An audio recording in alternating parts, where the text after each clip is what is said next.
What is going on, everybody? Hey, it's Paul here from #Sports, and as you can tell, I was thinking today. I was sitting at home, mailing in a Friday at work, and I was pretty pumped. And I just started thinking about the division, right? AFC East. What's that going to look like? And of course, the first thing that comes in your mind is, oh my God, who are the Patriots even going to have play quarterback? There's went through my mind.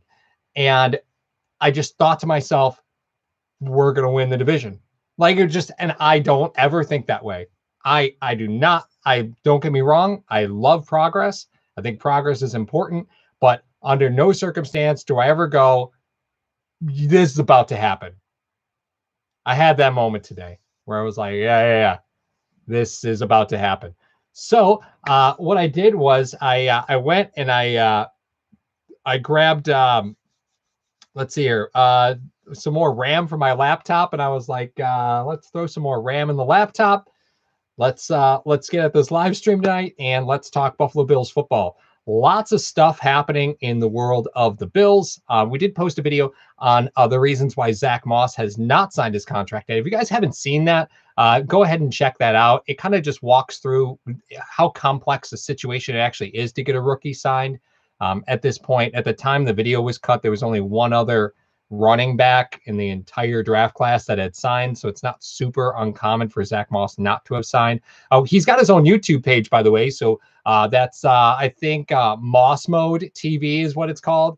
And he kind of liked to Marshawn Lynch.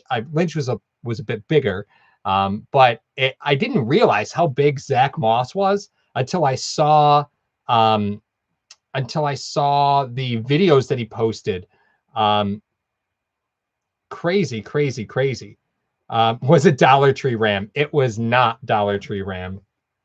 I just I have a feeling like my graphics card, because I've got any laptop as an integrated graphics card. I think it's just kind of starting to die. It's all right. So I do want to mention, before we get started, Mario is again just scheduling conflicts this week. So it's just going to be me. It's probably going to be a lot of videos talking about like for Hall of Famers and All Pro and Pro Bowl. You're going to get videos based on some of our prospects. So Trey Adams, I'm recutting the Trey Adams video. Some of the other prospects that the Bills had signed, you're going to get kind of breakdown videos on them. So if you're interested in that, you can hit that join button. Otherwise, thank you for joining me tonight. Let's talk about why the Buffalo Bills are going to win the AFC East. Yeah, I got asked, what am I drinking tonight? I've got a selection. So you guys might have noticed I've been drinking White Claws a lot. Listen, this is not my drink of choice, but I just refuse to, I just 100% refuse to waste something. My wife wanted these, so I bought a case of them for her, and she had an allergic reaction to them. So there she's 2 sips into a White Claw. She's breaking out in hives everywhere. I'm like, got to drink these things now. It's not my cup of tea. After that, we have a Dr. Tops for after I finish off this natural lime White Claw, which tastes a little bit like Windex. Not going to lie, but I'm a man of principle. I bought it. That's where we are. Let's see. Paul, we need to have a talk. Aren't you too old for a White Claw? Just saying. It is not spring break time. And I am about 10 years past being able to pull off a White Claw on a beach. But this is where we are tonight, boys. All right, that's over.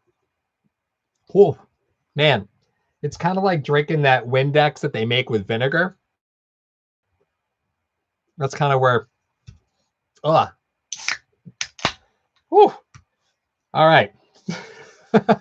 So let's see. Anthony John, everybody's talking about them winning the AFC East when they're going to win the AFC Championship and the Super Bowl. Our team is that good. Evan telling me to break out the Zima. I do have one more Zima in my fridge, which I've been saving for a special occasion. Bryce Elder, how much will the Bills training facility help Moss and the rookies once they get there? That's a great question. So there's some prospects that's going to help more than others, right? So a player like Trey Adams, who the Bills signed via the undrafted free agency route, he had an issue with a play strength from a play strength standpoint, right? So he had a couple injuries, so he was kind of rehabbing for a couple years, and then finally put in a decently healthy season in 2019. But play strength was a big issue. So anybody that was drafting him knew that you were have to work on his play strength. He needed to get in. He needed to work in strength and conditioning. Bill signed him undrafted free agent, so that's a player who's going to vastly benefit from it. A player like Zach Moss actually already has a really solid routine. So I'm not really too concerned about him, but I am curious about Isaiah Hodgins and Gabriel Davis, because Isaiah Hodgins does work really well when in press, right? So that's not his strength, because he's probably about a good, 8-10 pounds underweight from where he probably could be. So I think Isaiah Hodgins is a player that you want him to be on the practice squad, and you want him being in that weight room with that strength and conditioning staff. You need to get him a little bit bigger. So there are definitely players who are going to benefit from that. Thank you for the question. Anthony Johnson, are we not paying attention to our roster? Each and every player on our team is a superstar. Moss did not sign yet. So, guys, here's the thing. We'll just talk about that real quickly.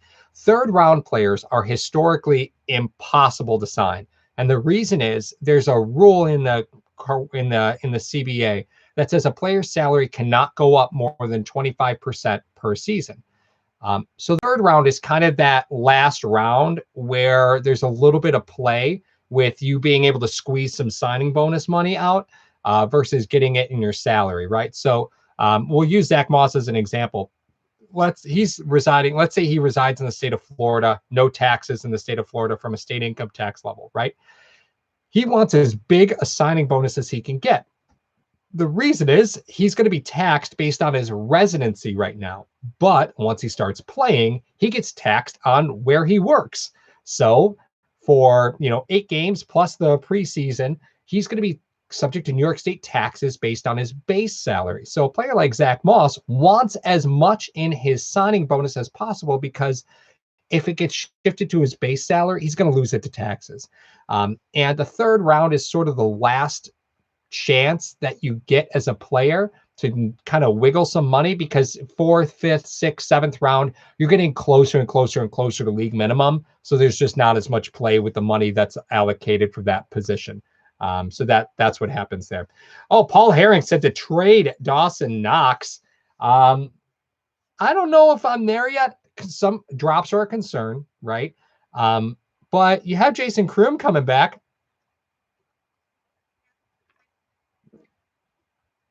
I'll wait.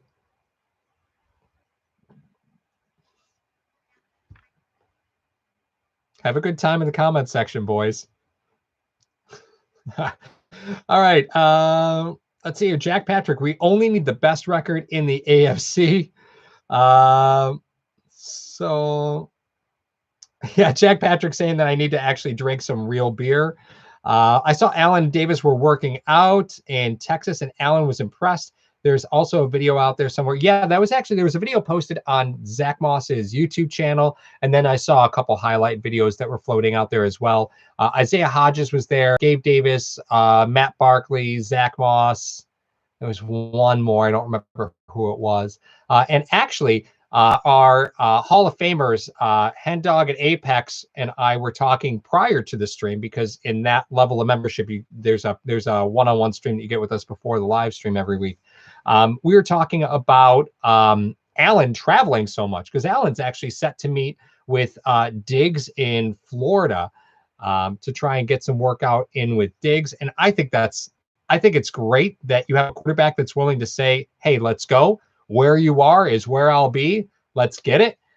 Especially since you have an offensive coordinator that's not changing. So the system's not really changing. You talk terminology. You can really get into understanding each other. However, a part of me is like, Josh, just get in a bubble for a little bit, right? Just get in that bubble just a little bit.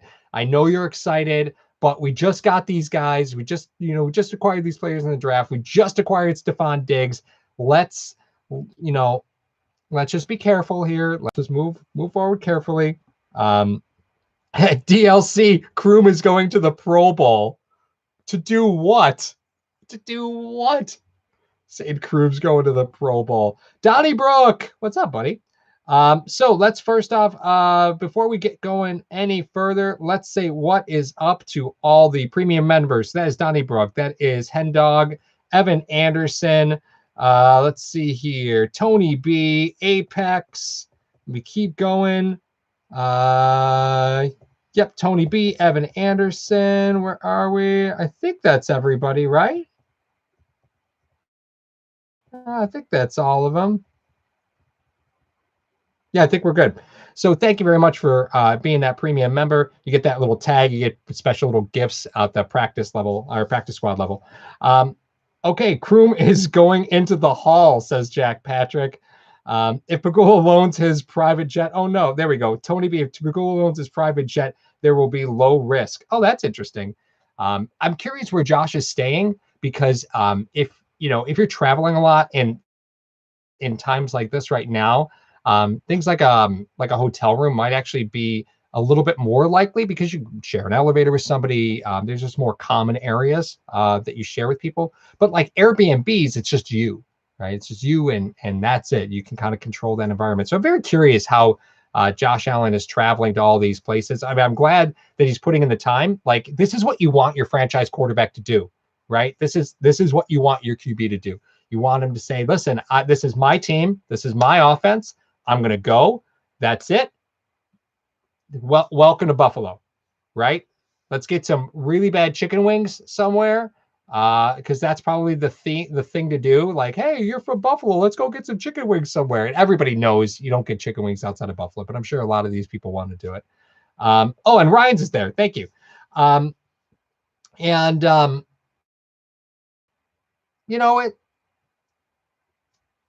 glad he's doing it, right? We waited a long time for a franchise quarterback. And regardless of what you think of Josh Allen on the field, the kid off the field is everything you could ever want. And actually, I want to talk about this real quick. Brandon Beane, if you didn't see the interview with Brandon Beane on the Pat McAfee show today, it's on YouTube. Go watch the interview with Brandon Beane and Pat McAfee. It was kind of funny because there were a few comments in a couple videos over the course of this week saying that the Bills should sign Pat McAfee. Right? You got a punter issue. You got Kai Vedvik, who did punt in college. He's got no NFL punts, but he averaged like barely over 41 yards per punt. We have Cody Borquest. I'm not pronouncing his name correctly. I'll never own his jersey, so it doesn't really matter all that much. Who had a really good second half of the season, but I mean, the first half of the season was just a nightmare. So I don't think anybody's really settled at the punting position, but you cannot tell me that after the interview that Pat McAfee had with Brandon Beane, Beane was so honest about everything that was asked of him. He was just, he was personable. He was funny. He was laughing with McAfee. They were cracking jokes back and forth. It was a really, really great interview and something you never see from front office personnel, like, ever. So it was really great to see. But Bojorquez, thank you, Jack Patrick. Bojo, like Bojo works too. If you haven't seen that interview, you got to see it. They talked about the recruitment process of Josh Allen, and they talked about the test that they put him through to determine, his ability to quickly respond. They talked about Vontae Davis for a little bit. But let me put it to you this way. If after this interview, if Beane called Pat McAfee and said, hey, I know I've seen the videos of you kicking in your backyard. I hear you're thinking about coming back into the league. If that itch is really there, just give me a call. After the interview today, McAfee would return that phone call. I'm telling you right now, he loved Brandon Beane. And Pat McAfee is everything that BillsMafia is, right? He's loud. He's obnoxious. He's opinionated. He's fun. He's probably pretty stupid when he drinks. Like he is a perfect culture fit for what you would expect of of everything that we've built over 17 years of not being very good. Um, you know, I think he would want to re-enter a situation where it's pandemonium like that. So if you haven't seen that, you really got to go see it. We might talk about it a little later in the stream, but if you haven't seen it, you got to do it. And also, Brandon Bean and Pat McAfee do an impression of Vontae Davis that is just awesome. DLC says, you have a Gilmore Patriots jersey, but not a Bajorquez jersey. Come on, Paul. I do not own a Gilmore jersey. Not a chance. I would never own a Patriots jersey.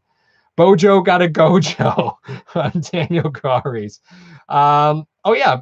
Matthew Rakowski saw it and went to Moss's YouTube per our recommendation. Yeah, there's not much on his YouTube page yet, but listen, the guy's posting content. You might as well go check it out over at Zach Moss's YouTube page. Josh Clark, how much fun would it be? He'll be right up there for our Super Bowl parade, talking about McAfee joining. D-Wagon 41, McAfee mentioned you guys. McAfee mentioned guys who have videos on the internet. Yeah, listen, this was a weird year, right? So I think that's kind of an interesting topic where McAfee brought up guys who are posting videos on YouTube. He specifically calls out Cam Newton. But like even Zach Moss, like these guys that didn't have a great combine or didn't do the combine and instead wanted to wait for their pro day, there was no opportunity for them to get in front of scouts, right? Like if they didn't do the combine, that was pretty much it. Very few pro days got launched. So the only thing you had are internet highlight videos. So unless you went live and showed exactly what it was, which I don't think any agent would ever encourage, it's a lot of scouting by highlight reel if it was somebody, that didn't have a great scouting combine or skipped the scouting combine in lieu of a pro day that never happened. It's tough to judge somebody based off of highlight reels. I mean, I could tell you that when you go back and say, oh, this is who the Bills are going to draft, and then you YouTube, 2019 highlights of a player, everybody looks like a rock star, right? That's why some of the content that we get to push out is a little bit more honest. I really like being that way. So I hope you guys enjoy kind of the objective take we take on a lot of prospects. We're not all right. And that is there literally anything any of these AFC East teams can do to stop the Buffalo Bills? I look at this 90-man roster, and I can't get to 60. I don't know how they're going to get to 55, right? I don't know. I can't get to 65. I don't know where these cuts are going to come from.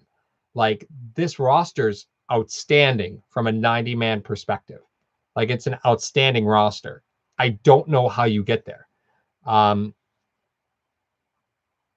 Yeah, let's see. Trek Reviewer says, with 55 men on the roster this year, could this be the first time in over 25 years the Bills could carry two fullbacks in Reggie Gillum and Patrick DeMarco? I'm not sure. DeMarco, I'm not high on DeMarco, so I'm always going to tell you that his spot on the roster is pretty tentative, in my opinion. I'm never going to keep Patrick DeMarco. I would rather carry like 4 regular running backs than carry 3 running backs and Patrick DeMarco. That's me. It's preference. Hen Dog, I can get to 88. Bye-bye, Bojo and Hauschka. Tony B. Nate Peterman has his highlights out there. How did we let him go? Apex, only 53 plus 2 practice squad per week. That's true. So Apex brings up a good point. It is actually only a 53-man roster. It's 55 when you talk about game day, because you can bring up 2 practice squad members to actually dress for your roster, which is kind of new to the CBA. That's a new roster expansion with the new CBA. It is 53 men, but then the 10 guys that you want to put on the practice squad, you actually have to waive, and other teams can go in and put claims in for them and take those players. It's only 53 to really 63 in total. So 63 guys in total make the roster. As I said, not every player is eligible. Like Isaiah McKenzie is not practice squad eligible, so you can't put him on the practice squad. eligible, so you can put him on. Trey Adams, any of your newly signed, rookies. Those guys are all practice squad eligible, but you need to waive them in order to get them onto the practice squad. That's why somebody like Jake Fromm, if he's not going to make the regular roster, you have to waive him, and any team can put in a claim for him and just take him from you before he can be placed on the practice squad. So the Jake Fromm pick, I get, but his time with Buffalo might be limited if they're not looking at actually placing him on the game day roster. So we'll see. Evan Anderson, do you think we see the Bills being as healthy this year as last year? That was unprecedented in terms of injuries. Yeah, absolutely. The last season was something I've never seen before. The Bills simply didn't have any major injuries. And I guess that's sort of an interesting topic to talk about. So in the chat, what I want you to do, if there was one player that if they got hurt, I don't even know if there would be on this roster right now, but is there one player for you that if they go down, you go, oh man, we might go 8-8? Like, let's say preseason happens, one player gets carted off, excluding Josh Allen. So excluding Josh Allen, is there one player on the roster that if he went down, you go, oh man, we might go 8-8? Like, we might win 9 games now. Who would that be? Right?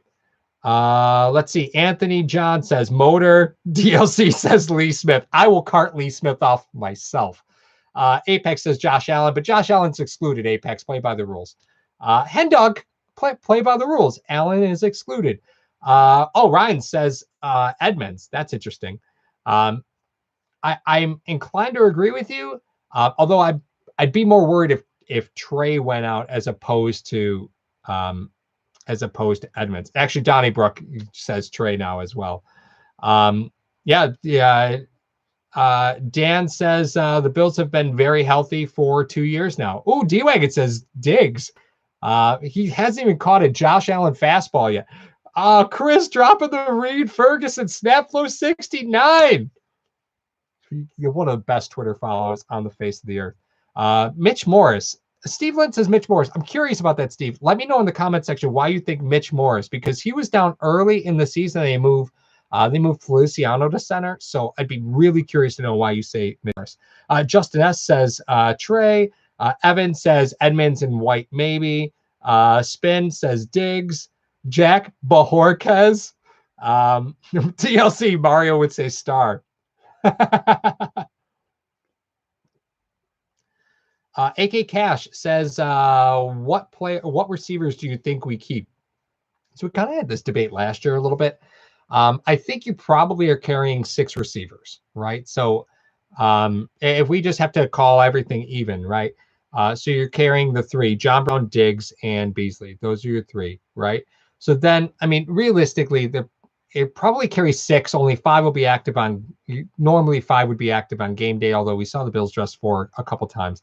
So you're going with Brown, Beasley, and Diggs. Those are your 3 always active, always going to make it. Now you have only really 3 spots remaining, right? So of those 3 spots, McKenzie probably makes it again. He was just so integral to the offense last season. I don't want to say Andre Roberts. I don't want to say Raymond McLeod either. Part of me says Duke Williams, but you just drafted 2 other receivers that kind of fill a similar role, though Duke is more physical than both of them. I have to imagine Duke makes it. Right now, I have to imagine Duke makes it. And then Foster's on the roster. Like, I know people are going to burn me for saying Foster isn't all that, but the man's got speed that isn't on this team without him. So I got to go with Foster. Maybe I'm wrong. I could be wrong. I'm just guessing. Let's see here. Zach says Milano. If Milano goes down. D-Wagon says Foster is gone. Get a pick for him if you can. Who said Josh Norman was the guy that if we went down, that was it? Let's see. MDL 0838. Edmonds' injury would be terrible. Yeah. Edmonds, The middle of that defense is critical. And that's the thing about any NFL team. You really want to draw a line right down the middle of the defense and right down the middle of your offense. And that's what controls everything, right? Your center, your quarterback, your running backs. Those are really the heart of your offense, right? If you don't have a running game, your passing game is never going to be effective. So you really always draw a line right down the offense. The defense works exactly the same way. You really want to make sure you have that nice defensive tackle tandem, and that's really what Sean McDermott builds his teams around, right? Then you look at your middle linebacker, and you have Edmonds, who's a freak, and then you look at your safeties deep, and you have Hyde and Poyer. So the Bills are really built down the middle, really, really, really, really well. They've done a really great job with that. I saw Steve Lynn say center is so important for the O-line running game and helping Josh get to the next level. Yeah, we were just talked about that, right? Juan Castillo digs on offense, Milano on defense. We were hurting without him last year. Yeah, Milano's a big one, right? And I can't say that I'm super comfortable. And yeah, Zach had mentioned Milano. I can't say I'm super comfortable with anything after Milano, right? AJ Klein's kind of the guy that is going to slide in for your three linebacker sets. The Bills really didn't run a massive number of three linebacker sets last year. I don't really count Lorenzo Alexander snaps as being at linebacker because he was often in pressure situations. With that said, I'm not super comfortable with the depth behind Milano, right? I'm just not really there. I don't think the Bills have really addressed that too much. Like, you've got linebackers on your roster. You've got Voshon Joseph. You got Terrell Dodson still. Those are both holdovers from last season, both who dealt with injuries. In Dodson's case, a suspension. Voshon's case, his shoulder, I think it was. So both those guys really, couldn't contribute to your team last season. You've added Tyler McCavich, who really hasn't seen many, meaningful defensive snaps, primarily a special teams linebacker. So the depth of linebacker is still a little concerning. So I think really any of those injuries, Klein, to a lesser extent Klein, but Milano and Edmonds are paramount. You can't lose either of those guys. You can't lose either of those guys. I've seen a lot of guys saying that they think Foster is gone. Apex says no rookies. No, I'm not a big fan of rookie wide receivers trying to contribute on an NFL level. I struggle with that, right? I think there's some time that takes. I'm a big proponent of practice squad. You could put 3 wide receivers on the practice squad. Go ahead, right? You got some taller wide receivers for Josh Allen, which is different than what he had last season. So I'm glad that they're in the stable. But remember, you can keep a rotation of those because your roster's at 55 when it comes to game day. You can always keep one of those guys on the sideline, because they'll between Hodges and Gabriel Davis, they'll be eligible for 4 games over the course of the season. So you'll be able to kind of pick and choose when they're there. I just don't see them, making it. And as far as Foster goes, I know a lot of people talked about Foster being trade bait. If you were going to get anything for him, this draft was the draft to get it. The issue was a lot of teams were willing to, because of the abbreviated offseason, rookies are not really going to contribute. If you're drafting a guy in the 7th round, it's kind of under the assumption, and most 7th round players have trouble making the team anyway. Only about 30% of 7th round draft picks actually make the game day roster week 1, for those of you that didn't know that. So it's not common for 7th rounders to really help. But if you could trade a late pick for an incumbent player like a Robert Foster, who's on a 1-year deal that is controllable next year through another 1-year deal that the team controls, I think that's a smart money trade. If you're an NFL franchise, that's a trade that makes a lot of sense. You get a guy with speed. He's got some talent. He's got some NFL experience. You kind of take a chance on that. But Foster didn't move. And it's not that I don't think Bean was willing to listen to offers, because I absolutely don't believe that. I believe that Bean would listen to any offer that is out there. Kind of where I end up sitting with that is he really must not have carried any value at all. People would look at him saying, listen, Buffalo's likely going to cut him. Why would we trade a draft pick for that? We'll be able to, take our chances in the free agent market. And I like Robert Foster, but there's the things that Foster does really well. And the things that Foster doesn't do very well, they kind of intercede a little bit. So Foster does a great job of getting downfield. We all know that, right? Foster doesn't do a very good job of tracking the football in the air. polar opposites, right? So that kind of explains some of the inconsistency issues that you've had with him. He's not an overly physical wide receiver. So when he does get pressed downfield, he's not exactly the receiver you want down there. But then again, we saw him run a sweep last season instead of Isaiah McKenzie, and then it came up with like a hamstring injury. So there's probably a spot for Robert Foster here somewhere. I just don't think he carries value to any other team right now. Matthew Ronkowski says both Davis and Hodges were drafted to replace Duke. Oh, that's interesting. Spin says Green Bay might try and scoop up all the practice squad wide receivers that we have. Let's see here. Jack Patrick says Foster had how many TDs last year? Yeah. I think goose egg on that one. Anthony John says very upset about Foster. Considered him a number one receiver. He did a lot for us in 2018. Yeah, he did kind of fall off the wagon there, right? But we talked about this before on the show. Sometimes good enough for 6 and 10 isn't always good for 10 and 6, right? And Foster might be a product of that. He kind of got a head start a little bit in training camp because he came over with Dable. They both came in at the same time, right? Dable came over from Alabama. Foster was an undrafted free agent from Alabama. So likely came over. Dable said, hey, listen, this kid's got a lot of talent. Not a lot of people know about him. He went undrafted. This might be somebody that you want. Fascinating relationship there. Foster made an impact and then immediately slid to the back of the roster.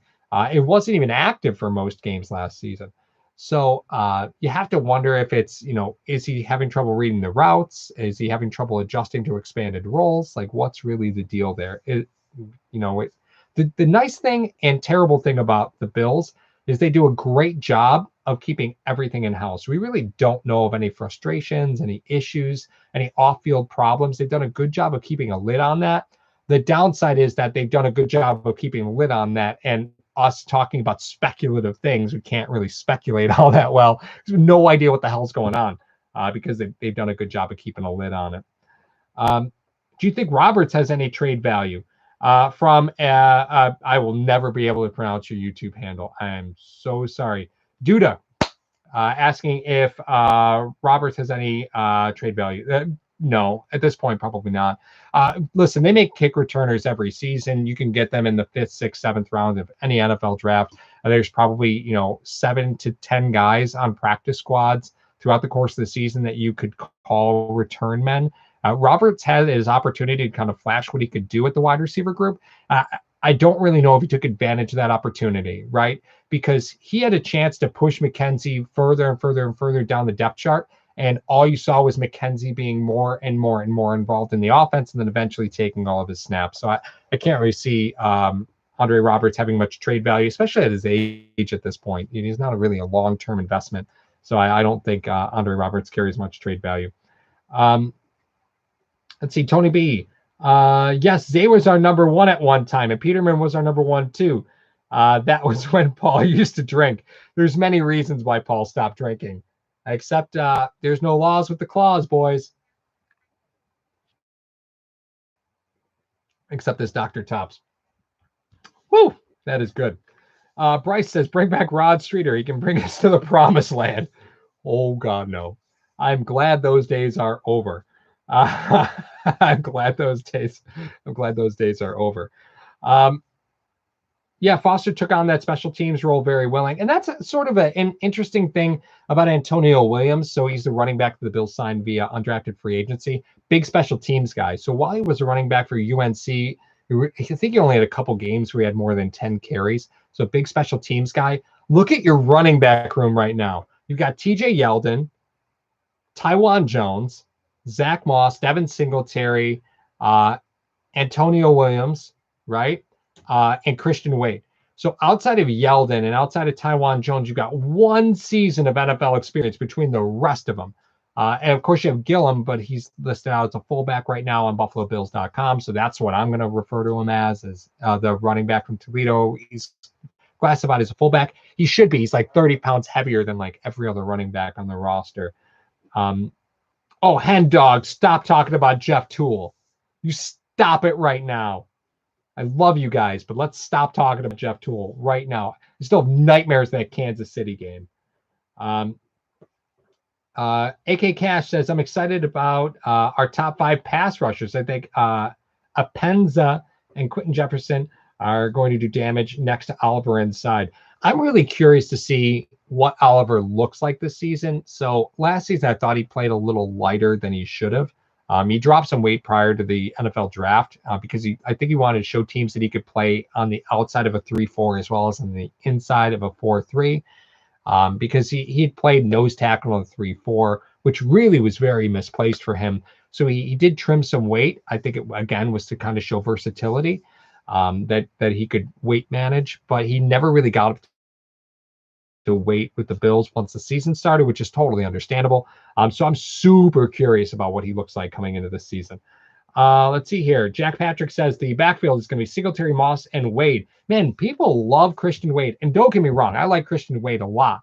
But when you can only carry 3 running backs, if you're going to carry Patrick DeMarco, it's a tough argument for me to say you're going to carry Singletary, Moss, and Christian Wade. Like, that's a tough argument to make, I think. Yeah, Daniel Gary's coming to my aid. The reason Paul used to drink was Zay was the number 1 wide receiver and Peterman was the number 1 QB, and AJ McCarron was traded. For those of you who are unaware, I was the president of the AJ McCarron to Buffalo fan club. So listen, we've all made bad decisions in our life.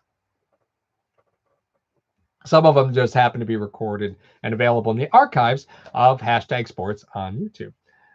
Yeah, Tony B brings up a good point. Wade could be our return man. Now, that's a role that I think he could help with. I think special teams and in a return role, Wade could be very, very that could be a good spot for him, right? When you think of the crux of what rugby is as a sport, kick returning and punt returning actually falls pretty close in line to some of the way that you would see the field, as opposed to rugby. So I think that's a great point. Let's see, Duda. The only way we keep Wade is if he can do something in the return game. Yep, totally agree. Wade would be a nice special team option from Scott Blakely. Thank you for your comment. Donnie Brooks says, I was the president of the David Sills fan club. I'm so ashamed.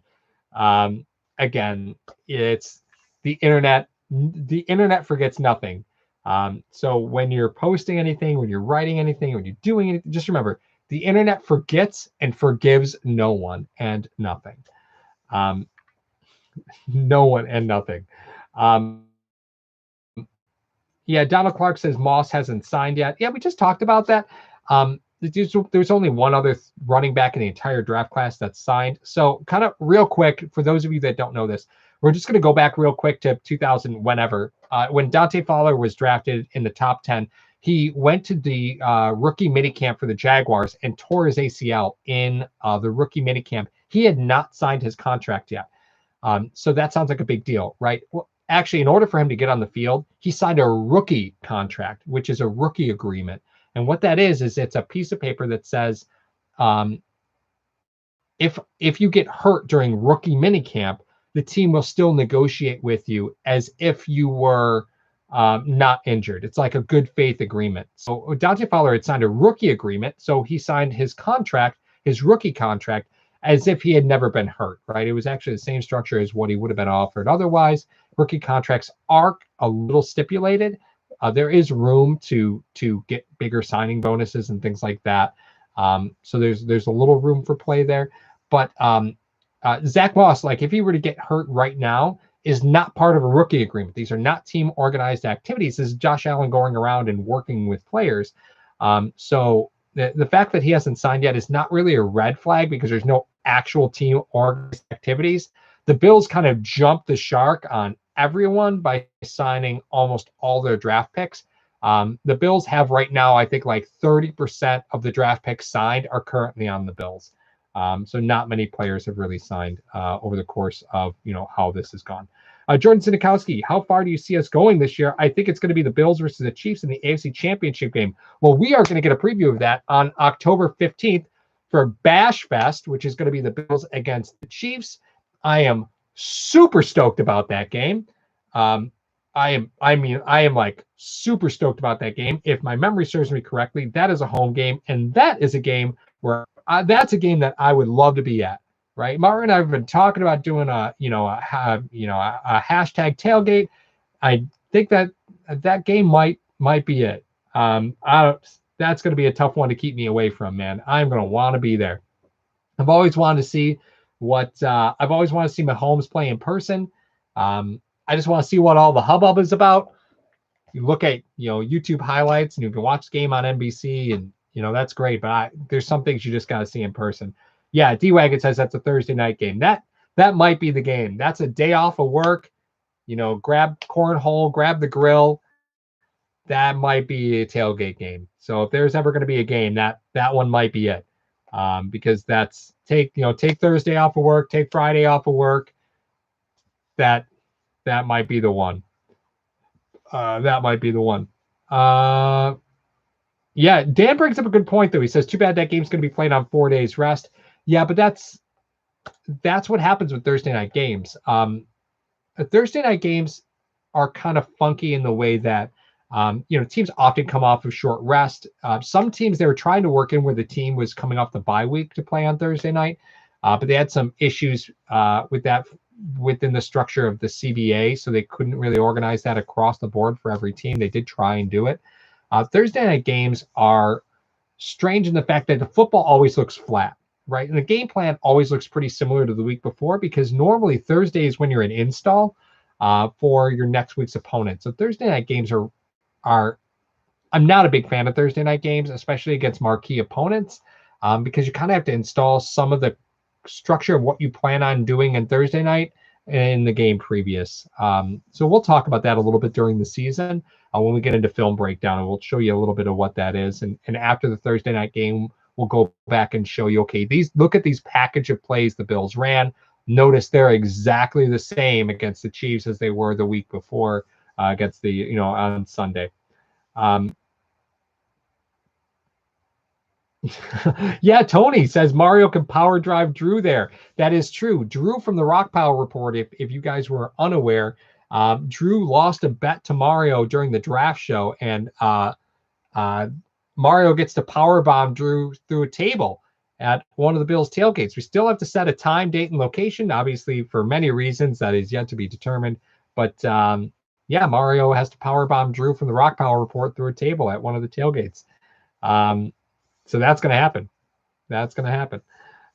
Yeah, Matthew Rodkowski says that KC's coming up on short rest on October 15th as well. But really, when you look across the schedule, the Bills have a nasty schedule. I believe when they started talking about strength of schedule, I thought I saw Clayton Garrett from the Cold Front Report mention that they had the 5th hardest schedule. I feel like I might not be totally right on that, but I thought that's what he said.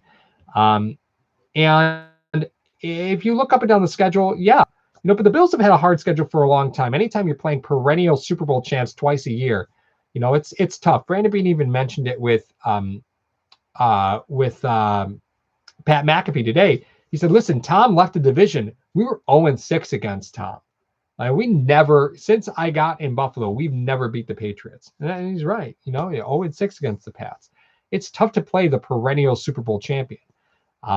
And now we're going to really get to see, is it system or was it quarterback? Was Tom the GOAT or is Belichick the GOAT? I'm super curious to see how this plays out. And there is not a single fiber of my being that can tell me anything different than for Belichick's just going to wait this one out, and eventually Cam Newton will sign with the Patriots. You just can't tell me otherwise right now. I am going down the rabbit hole. I am deep. I'm like super deep in there. I am all in on Cam Newton signing with the Patriots because I just don't see another starting job out there. Newton wants a starting job. There's a lot of drama that comes with being on a Belichick team. There might be a lot of drama when you have Cam Newton as your quarterback. It's a 3-ring circus all the way around, but I'm riding that train. I just cannot see that happening in any other way. I can't see it happening any other way. Steven says it's a hard schedule, but it's only repetition against the best, and that only makes us better and will be tough. Yeah, absolutely. You want to play the best, right? To be the best, you got to play the best. The Bills had a relatively easy schedule last season compared to the rest of the league. They're not getting a pass this season. And that's fun. That's exciting. I can't wait to see. Like, this is what you test your mettle against, right? This is how you test how strong you really are. I look at this roster, I say, this roster's, I don't know if I can find a more versatile roster across the NFL. I really don't. I'm really struggling with that. I try and remain as objective as possible, and I don't know if I can find as versatile a roster as this one. You can go a lot of different ways with how you want to build this team. They've done an outstanding job, but uh, now is the time to figure out whether that roster is really as good as we think it is, right? Um, I'll tell you what, though, after listening to Brandon Beane, if there was any concern about them not being all in on Josh Allen, this offseason has told you they are all in on Josh Allen. All in. Beane even called, he even revealed that last year he called the Vikings about Diggs to try and trade for him in season because he had heard that, he was unhappy. The Vikings told him to go pound salt. But nope. So I struggle to think that, this team isn't going to be at the top of the division. I can't see the Jets beating you. Like, just looking at the offenses across the board, right? The wide receivers for the Jets, I'm not concerned about. You have Le'Veon Bell, who honestly looked awful last year. Their offensive line with the Jets is just atrocious. Sam Darnold is just a sitting duck back there. Like, way to waste, a top pick with just terrible offensive line play. I'm not worried about the Jets. You got to score points to win football games. The Bills scored enough points last year. The Jets, you got to score to win. I know Miami was getting, some of their picks were spot on for what they needed, and some of their picks were like out in space. But I still struggle to see Miami, taking a game from the Bills. And then you look at the Patriots and say, well, listen, Belichick's like 700 in winning percentage when Brady isn't playing. So he still wins football games. But at some point, the genie's just got to run out of magic in that bottle, right? Like, it's at some point, it's got to happen. That roster has just been piecemealed together for so long, man. At some point, it's got to happen. And why can't it be now? Why can't it be now? Let's see, Donald Clark. Newton is a show. Yes, I agree. Let's see. Steve Lynn says, when we play the elite teams like KC, Baltimore, even Denver, will our secondary get exposed? I'm actually super excited about Josh Norman being on this team. Josh Norman residing in a zone concept. Love it. We did see some struggles last season, right? So here's where I have a little trepidation. Levi Wallace has a very good zone corner, but struggles to play man. And Josh Norman is really no different. Struggles to play man a little bit. He's a little bit more savvy now than he was when he left Carolina. Because they primarily asked him to play man in Washington, but unfortunately kind of saw that when it wasn't really the best situation for him. So while I'm excited about Josh Norman, I'm concerned that teams will try to expose Josh Norman in man coverage if they can get him in there. That's why you saw Kevin Johnson take over for Levi Wallace, was because the Bills shifted over to running a lot of man coverage. But, big but, here is the difference. The Bills were running a lot of 2 linebacker sets last year with Alexander being in blitz packages. You're going to see a lot of 4-man fronts with 3 linebackers in, which means there's going to be an extra linebacker in coverage. So you're going to be able to play Norman in more zone than you really could afford to have played Levi Wallace in zone last season. So while people will say, well, Josh Norman and Levi Wallace, Josh Norman's just a bigger Levi Wallace, how this isn't going to work out very well, I disagree with that. I disagree with that because you're going to have more 3 linebacker sets this season than you had last season. Another linebacker in coverage means you can afford to play zone on the back end with the corners. So there's that. Okay. Oh, yeah, that's right. Tony B says, Adam Gase loves Frank Gore. Well, I had him in Miami. Now he's with the Jets. I mean, good for Frank Gore to keep the dream alive, right? But, I mean, we saw a future Hall of Famer in a Bills uniform, right? And I'll always appreciate that. But you saw the fact that there was one speed to Frank Gore last season, and the gears just didn't go past 15 carries. So that's okay. That's okay. I don't get the Frank Gore signing with the Jets, but I didn't get the Frank Gore signing with Buffalo right away either. So it's okay. DLC talks about Jerry Hughes. There's a big conversation going around about Clowney still being a free agent. So we've got 10 minutes left in the stream. Let's just kind of address the elephant in the room. And if you guys haven't hit that like button yet on the stream, please do so. And thank you again for hanging out with me. So Clowney is a free agent. You're gonna hear his name all over the place. Here's kind of where I sit with this, right? So you look at snap counts for your defensive ends. Jerry Hughes played a bit last year. He played a lot more than I think they probably intended from a rotational standpoint, because Trent Murphy and Shaq Lawson ended up splitting more snaps. Daryl Johnson was kind of a surprise, but ultimately wasn't very effective for you. They did kind of struggle with defensive tackles, kind of bring guys in. You see Corey Legit came in. You lost Harrison Phillips.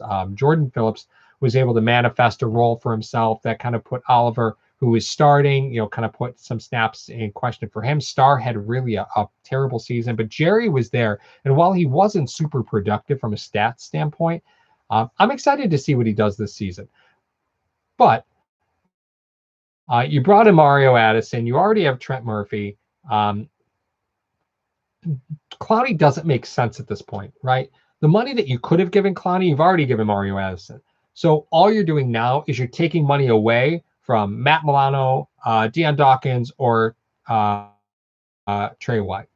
If you're bringing in Clowney, that's what you're doing, is you're taking the money away from Milano, Edmonds, or White, because the Bills have about $19 million in cap space this year. If you pay Clowney 16 of that, right, that means you have 19 million less dollars next season, which really could go to allocate to those players in contract extensions. So I'm not a super big fan of bringing in Clowney, especially if you're looking at he'd only be playing like 55% of the snaps. That's a lot of money for 55% of the snaps. And teams that have made those investments before, so we'll look at Seattle, we'll look at Kansas City is a good example. Yes, have they made championship pushes? Yep, they sure have, right? But the question is, do you want to build something that is sustained and you can have sustained success, or are you trophy hunting? And like you look at Kansas City, they're in bad salary cap trouble. Like they're having big financial problems. Seattle is having financial problems. Dallas does this all the time. They're having financial trouble with the cap. And your teams that bring in players for expensive one-year deals, they run into cap trouble because you're not getting anything outside of what you're getting for 16 games. So I'm just not a big fan of bringing in Clowney. So for those of you that think it could happen, I'm just not really there. I'd love to tell you that I am, but I'm just not really there. Iron Clark says, didn't we learn from Mario Williams? Respectfully disagree. I actually thought I disagree. I like Mario Williams. It might have just been the precedent of the top free agent in the free agent class signing in Buffalo that bought my love for Mario Williams. But I like the Mario Williams signing. That was just me. I liked it. I liked him as a player. Maybe I'm crazy, but I remember the Mario Williams time a little bit better than maybe some other people. Daniel Gari says Clowney is not worth it. The Bills have invested enough in the D-line this offseason. Tony B says, no, bring in Clowney for that price. And he has to play every down. Offense, too. Clowney was a running back in high school. Just think about that for a minute, right? He was a running back in high school. He got recruited as a running back, and they moved into defensive line when he turned out to be like 6'5". They're like, yeah, you can't play running back anymore. That's not allowed. That's not allowed. John Marlowe says, use Yeldon like Marcus Allen. Are we talking like Kansas City Marcus Allen? Or are we talking like Raiders Marcus Allen? Because I remember Kansas City Marcus Allen kind of being a little bit of a sacrificial lamb at times. You got the running back depth to kind of not worry about what happens to TJ Yeldon this season. And Mario will be rolling over in his grave when he hears me say that, because he really loves TJ Yeldon. And I've been trying to fix that for the last 2 seasons, and I just can't seem to get him to understand that he just loves TJ Yeldon. I don't know why. A Trek reviewer says Murphy will be gone next year, and so is Joey Bosa as well. Yeah, that's interesting, right? So the defensive end free agent market, it kind of opens up next season, but you brought in Mario Edison on a pretty expensive 3-year deal, so you kind of lock that up. Plus, getting rid of Jerry Hughes is really like financially tough. So you're kind of locked in with Addison and Hughes being your defensive ends for this season and next season. Yeah, Trent Murphy. And there's some people that'll say Trent Murphy isn't going to make the roster. You're going to save like $7 million if you cut Trent Murphy. And if I have to cut Trent Murphy to give Matt Milano money, I'm about to give Matt Milano some money. Like, that's just going to be what happens. That's it. That's just going to be what happens. John Roberts, yeah, finally caught you live. Hey, what's going on, buddy? Yeah, I know. It's sometimes tough to catch us live. Actually, I want to give a big shout out, big hashtag shout out to Paul Berg. You guys know him and love him in the comments section. He's actually getting married right now. He messaged us to say, hey, I'm sorry I'm not going to be able to make the broadcast tonight. I'm going to miss the stream. I'm getting married. Clearly, I thought he was joking. He was not. So I want to send a big shout out to Paul Berg, who is actually getting married. I did remind him, I said, listen, Paul, you're getting married at the same time we're going live. Please turn off your notifications. Please turn off your notifications. I don't want to be that guy and end up with, Mrs. Berg mad at me over what happened on their wedding day because we decided to do a live stream on a Friday night like we've done, for months now. So, congrats to Paul Berg for joining the institution of marriage. It is an institution for those of you who have not done it. All right. So we are almost at time. We got about 4 minutes left. Yeah, Tony B says, tough to kiss your bride with social distancing. Yeah, I don't know how the wedding thing is going. I'm not sure where Paul is located. I don't know if he's in a state where this is, where the regulations are a little bit leaner than they are in New York. I know in Western New York here, we're still like not allowed to do a whole lot because we can't seem to pass Governor Cuomo's reopening to phase 1 initiative, whatever to that. So we'll see what happens. Let's see. Bryce Elder says, can Mario Addison do for AJ Apenza what Frank Gore did for Singletary? I want to be real clear about the role of the defensive end, right? It's not as in depth as the running back position from a responsibility standpoint, right? So you'll probably see Apenza a little bit more impactful on a rookie level quicker than it took for Devin Singletary. While Singletary did make an impact right away, they were very, very cautious with how they approached giving him snaps.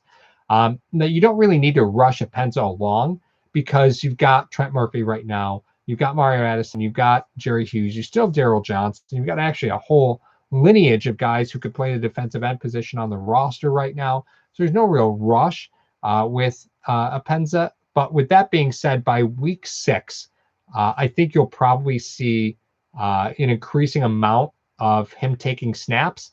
And I think you're going to see some positive things. Now, the curious thing is, are they to spell Jerry, or are they going to put him on the opposite side to spell Trent Murphy and / Mario Addison? That's what I'm most curious about. We'll see. We'll see. I'm excited about it. Kaz saying Western New York is wide open for me. Yeah, I've got a baby at home, so I got to be on lockdown. We got the 3-month-old as of a couple days ago, 3 months old. So somebody said, by the way, on one of the videos, like, Paul, how do you look so refreshed? I don't know what you're talking about. The lighting in this room must be great. Refreshed? Bro, I am living on White Claw, Dr. Tops, and peanut butter sandwiches. This is quarantine city. Quarantine city. Aaron Clark says Belichick would never tank. Yeah, I am kind of riding that train as well. I know Jordan asked Q&A, well, would you rather the Patriots get Newton or tank for Trevor? The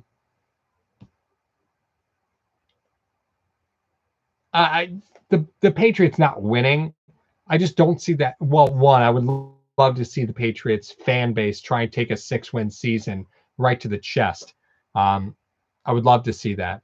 I also would love to see Tom Brady and Gronkowski only win 4 games this season. So there's some things that are on my Christmas list that we'll see if they happen.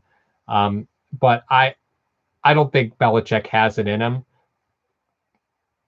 Listen, like Belichick is no spring chicken, nor do I think he plans to coach till he's 80.